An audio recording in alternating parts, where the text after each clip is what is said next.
เป็นแต่เสืองมคนจมน้ำเพราะมันจะกลับมามันแถวนี้พี่เฮ้ยคำมันตายมันตายดอกแถวนี่ตายแล้วมันตายอยู่นี่แหละไปอีกตายนะมันนอนอยู่ข้างในนอนอยู่โอ้น้ำมาพด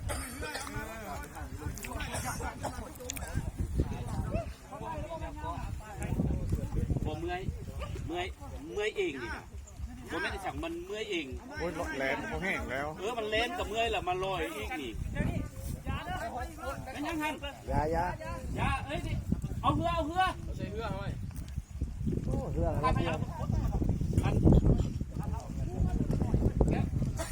ซุ่มเขาไ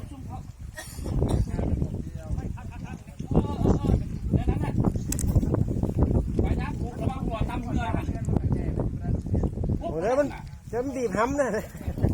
มันหมดอยู่หัน